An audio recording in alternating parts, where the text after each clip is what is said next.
ഇന്ന് നമുക്കൊരു coaching stitch ചെയ്യാം കേട്ടോ. കൗച്ചിങ് സ്റ്റിച്ചിന് നമ്മളിങ്ങനെ തിക്കായിട്ട് ത്രെഡ് വേണം കേട്ടോ. നമ്മൾ ആ ഒരു ഭാഗം നീളം ഇങ്ങനെ ഇട്ടേക്കോളൂ. ഞാനിപ്പോൾ ഇത് രണ്ടും കൂടി ഒന്നാക്കി. അപ്പോൾ നല്ല കട്ടിക്ക് ത്രെഡ് വേണം കേട്ടോ.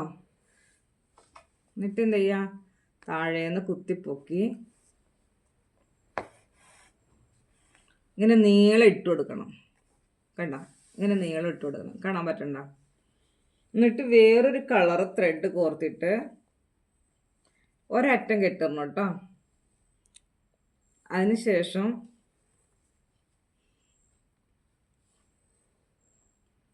ഈ ത്രെഡിന് വട്ടം കുത്തി കൊടുക്കണം. ഈ ത്രെഡിന് വട്ടം നമ്മൾ റണ്ണിങ് കൊടുക്കുന്ന പോലെ ഇങ്ങനെ ഇങ്ങോട്ട്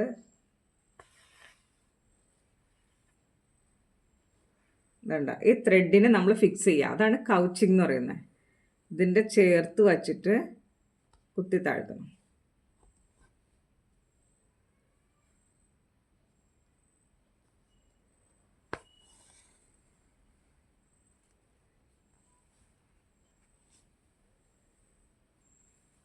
ചെരിഞ്ഞൊന്നും പോകാതെ ശ്രദ്ധിക്കണേ.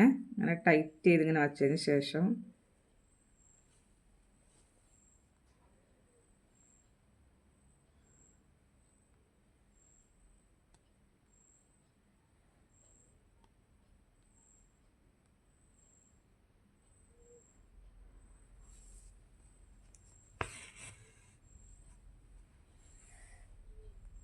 ഒരേ സ്പേസ് ആയിരിക്കണം കേട്ടോ പോകേണ്ടത്. കണ്ടോ, ഇനി ഇതിനെ വട്ടം കുത്തി കൊടുക്കുക. ആ ഇങ്ങനെ നേരെ വച്ചിട്ട് ആ ലൈനിൽ ചേർത്ത് കുത്തുക.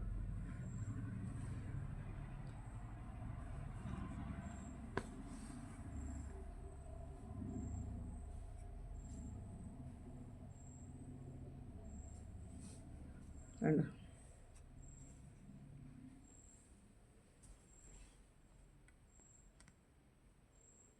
സ്പേസ് പാടില്ല കേട്ടോ. നമ്മളിതിങ്ങനെ ആ ലൈനിൽ തന്നെ അതിങ്ങനെ കറക്റ്റ് ചെയ്ത് വയ്ക്കണം.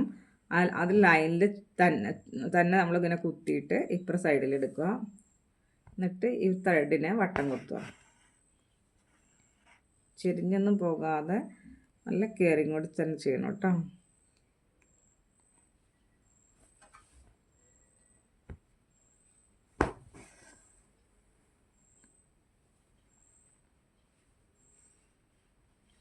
ഇതുപോലെ ചെയ്തതിന് ശേഷം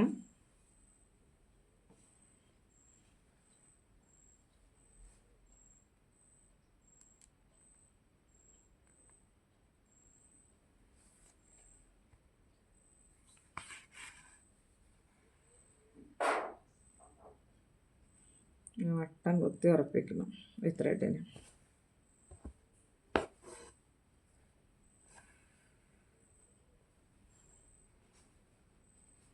മനസ്സിലാവണ്ട. ഇങ്ങനെ ചെയ്തതിന് ശേഷം നമ്മൾ ലാസ്റ്റ് വരുന്ന ഭാഗം, ഇപ്പം ഇവിടെ ഈ ത്രെഡ് നമ്മൾ എത്ര ചെയ്യാൻ ഉദ്ദേശിക്കുന്നതിന് ഇട്ടിട്ട് ഇത് ഇവിടേക്ക് ഇങ്ങനെ യെല്ലോ കളറിൽ ഷെയ്ഡിൽ ഇങ്ങനെ വട്ടം കുത്തണം കേട്ടോ. ശേഷം നമ്മൾ എവിടെയാണോ എൻഡ് ചെയ്യുന്നത് അവിടെ ആ ലൈൻ ലാസ്റ്റിൽ എൻഡ് ചെയ്ത് ഇതിനെ താഴേക്ക് കുത്തി താഴ്ത്തി ഉറപ്പിക്കണം.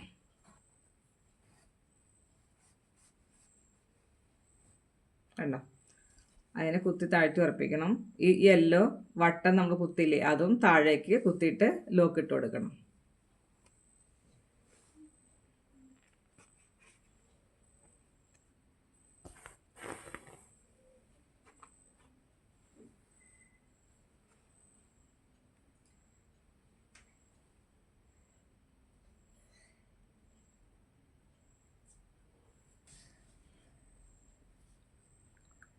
ഇതാണ് കൗച്ചിങ് സ്റ്റിച്ച്. കണ്ടോ, നല്ല ഭംഗിയായിട്ട് നല്ല കോമ്പിനേഷനായിട്ട് ഇങ്ങനെ ഇട്ട് ചെയ്യണം. അപ്പോൾ നമ്മളൊരു ഫ്ലവർ എടുത്തിട്ട് നമ്മൾ ആ ഫ്ലവർ കംപ്ലീറ്റ് ഔട്ട്ലൈൻ ഇങ്ങനെ ചെയ്തെടുക്കാം.